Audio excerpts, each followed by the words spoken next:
Will you please stand for the reading of the gospel?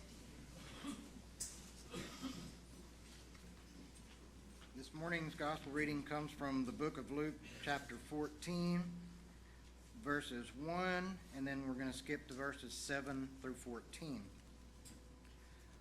One Sabbath, when Jesus went to eat in the house of a prominent Pharisee, he was being carefully watched. When he noticed how the guests picked the places of honor at the table, he told them this parable. When somebody invites you to a wedding feast, do not take the place of honor for a person more distinguished than you may have been invited. If so, the host who invited both of you will come and say to you, "Give this man your seat." Then, humiliated, you will have to take the least important place. But when you are invited, take a lowest place, so that when your host comes, he will say to you, "Friend, move up to a better place." Then you will be honored in the presence of your fellow guests, for everyone who exalts him will be humbled, and he who humbles himself will be exalted. Then Jesus said to his host, "When you give a luncheon or a dinner, do not invite your friends, your brothers or relatives, or your rich neighbors. If you do, they may invite you back, and so you will be repaid. But when you give a banquet, invite the poor, the crippled, the lame, the blind, and you will be blessed. Although they cannot repay you, you will be repaid at the resurrection of the righteous." This is the word of the Lord from the gospel. Thanks be to God.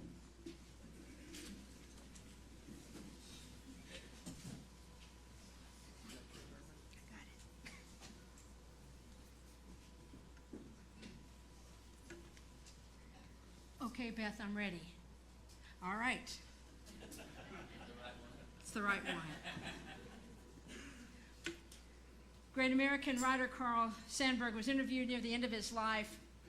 He was asked the question, what in your opinion is the ugliest word in the English language? And Sandburg pondered for a long minute. He repeated the phrase, the ugliest word in the English language. The ugliest word. And the audience leaned forward, waiting for his answer. Finally, Sandburg turned toward the interviewer. "The ugliest word," he said slowly, "is exclusive." To be exclusive usually means someone is in and somebody else is out, or that certain people are not welcome, or there is some kind of hierarchy of importance or place, and everybody needs to remember where they belong according to that hierarchy.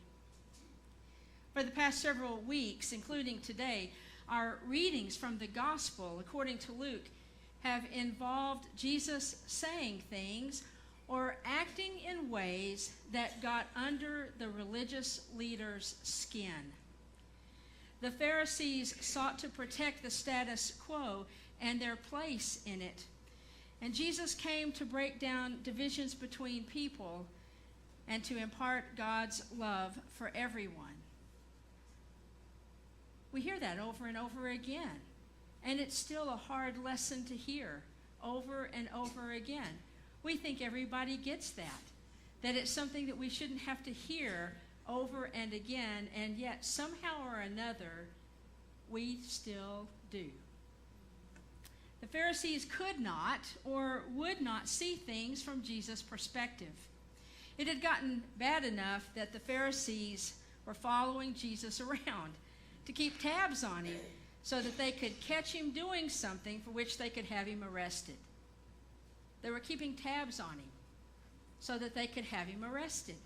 They wanted to exclude him on a variety of levels. Jesus was well aware of what they were doing. He managed to evade them or to outsmart them or to find a way to make his point, usually in a way that painted the religious leaders in a less than flattering light. Religious leaders don't particularly like being painted in a less than flattering light. Y'all can laugh right now, because it's still true. This morning I want to pass along the testimony of a story written by Walter Wangerin. He's a pastor and author. He has this God-given talent for telling it like it is and how it should be with grace and compassion. In other words, just as Jesus sometimes taught with stories, Walter Wangerin taught with stories. This is a great story. As a young pastor, Wangerin was assigned to an inner city church in Indiana.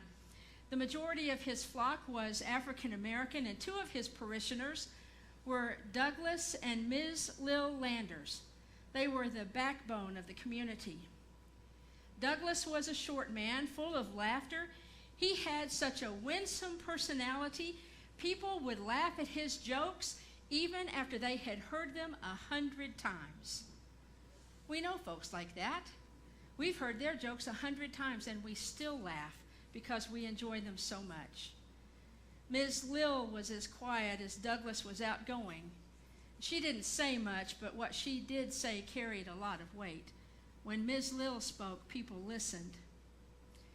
Sometimes Ms. Lil would leave worship on Sunday mornings and would tell Wangerin that he had something to teach that day. And other Sundays, she would tell him that he had preached that morning. And so one day he asked her if there was a difference between the two. And she cocked an eyebrow at him and told him of course there was, and she continued to smile up at him, waiting for him to respond. Well, Wangerin said, "When you teach," she said, instructing him, "I learn something for the day. I take it home, and God willing, I can do it. But when you preach," she lowered her voice and she looked deeper into his eyes, "God is here. And sometimes God is smiling," she said. "And sometimes God is frowning surely." Wangerin took it as a compliment and he thanked Ms. Lil. She continued smiling and walked on her way, and Douglas, Ms. Lil's husband, hurried up to Wangerin and said something funny as if to counteract or smooth over what his wife had said. And Wangerin felt a foreboding prickle up the back of his neck. There was a woman named Marie who lived across the street from the church. Marie spent most of her time sitting on the porch, staring out into space, seemingly oblivious to everyone and everything around her. Wangerin tried to speak to her, but she never responded. Once or twice, she would turn her vacant eyes in his direction, but she never spoke. Everyone said that Marie was crazy, and after his experience with her, Wangerin took them at their word. You see, Marie was part of the crowd that Jesus said should be invited to dinner. The poor, the crippled, the lame, the blind. She would not be able to repay the invitation, even if one were inclined to spend time with her. The truth was, Wangerin was a little bit afraid of Marie. Well, one night when Wangerin was in his study, he heard this shrill whistle. And even though the doors to the church were locked, he was startled. He didn't know what or who was causing the noise, but he knew he had to find out. So he worked his way all the way down to the basement, and he burst into the basement with a shout. But there wasn't anybody in there. The sound came from the water pipes. And Wangerin, his heart nearly beating out of his chest, smiled with relief, and he went looking for the offending leaky faucet to shut it off. He looked everywhere. He was about to give up when he looked through the basement windows that were even with the ground, and he noticed that it was Crazy Marie from across the street, filling some plastic milk jugs from the church's lawn faucet. Well, Wangerin felt a combination of abuse, being a victim himself, of her scaring him to death, and a little bit indignant on behalf of the church. How dare she take that water? Marie hadn't even asked if she could have it. She was stealing, and he wasn't sure what to do. But after some soul searching, he decided that the best thing to do was just to let it go. So he went back to his study, still a little miffed, to pick up where he had left off. But in no time at all, the whistling started all over again. His anger rekindled hotter than before. He got up from his chair. He marched down that hall. He went to the basement like a shot. He went over to the window where he saw not Marie, but one of her friends filling his milk jugs from the church's lawn faucet. Well, he knew immediately what he was going to do. He went to the boiler room. He felt along the pipes for the coldest one, and he found the knob, and he turned the water off. And as he heard the last of the whistle, and then a gurgle, and finally nothing, he put a hand over his mouth to stifle a giggle. He went home that night confident that he had taken care of the matter in such a way as to protect both the church and Marie. And he slept very well, thinking that he had at last learned how to be as sly as any rogue in his ghetto neighborhood. Well, who knows what would have happened if he had just kept his mouth shut. If he had just kept his mouth shut.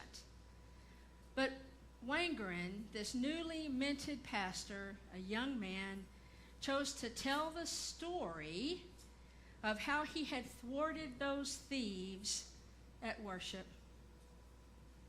He thought he had done a good thing and that the church members would be pleased with his actions on their behalf. And that morning, as Ms. Lill was leaving the sanctuary, she paused to take the pastor's hand. He shook her hand and let go. She did not. Pastor, her voice was both soft and civil, but it was the sweetness of her tone that got his undivided attention. You preached today, she said, and Wangerin was reminded of their previous conversation. God was in this place, she said, keeping hold of Wangerin's hand and looking at him with a steady gaze. God was not smiling. Wangerin dropped his eyes from Ms. Lill's face. She continued to talk, and Wangerin felt shame creep up from his toes. Her grandma's name was Alice Jackson. She came up from Kentucky. She went to school with me, poor Alice did. She raised her babies, and then she had to raise her grandbabies too. She did the best she could by them, but a body can only do so much. Pastor, said Ms. Lill, when you talk about Skinny Marie, you think about her grandma. You think of Alice Jackson by name. You think to yourself, she died because of tiredness, and then you won't be able to talk except in pity.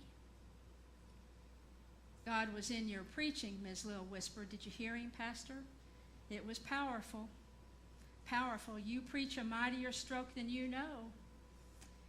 Oh, God was bending brow down upon our little church today and yesterday and many a day before, watching, because Brother Jesus, he was in that child Marie, begging a drink of water from my pastor. Ms. Lill fell silent, but she did not let Wangerin go. It was one of the most powerful lessons Wangerin learned. Before anybody asks, no, this story is not directed at you. This story isn't directed at you, not anybody. It's the story of a pastor who had good intentions, who thought he was doing a right and proper thing, who received a lesson about not thinking more highly of himself than he should. It is the story of mercy and compassion for one who has nothing to bring to the table except her brokenness. oh my goodness, y'all, there are so many people who have nothing to bring to the table except their brokenness. It is the story of a faithful disciple who stood her ground when faced with a blatant witness about the absence of Christian hospitality. Ms. Lill stood her ground when faced with the witness of the absence of Christian hospitality. She didn't berate Wangerin. She didn't make herself be big. She just stood her ground. Ms. Lill got what Jesus was trying to say in today's gospel. She didn't put anybody down in order to raise herself up. She didn't try to take anyone's place other than her own. She welcomed the one who would not normally be invited to dinner. And she did all that by keeping her focus on God and on brother Jesus. A story doesn't have to be about us in order for us to benefit from it. When we're too tempted to think too highly of ourselves or that we don't matter at all, we need to keep our focus on God and on brother Jesus. Because most of the time we really aren't tempted to think more of ourselves than we should. We're actually more tempted to think less of ourselves than we should. And when we aren't sure about our place or where we fit in with others, we need to keep our focus on God and on brother Jesus.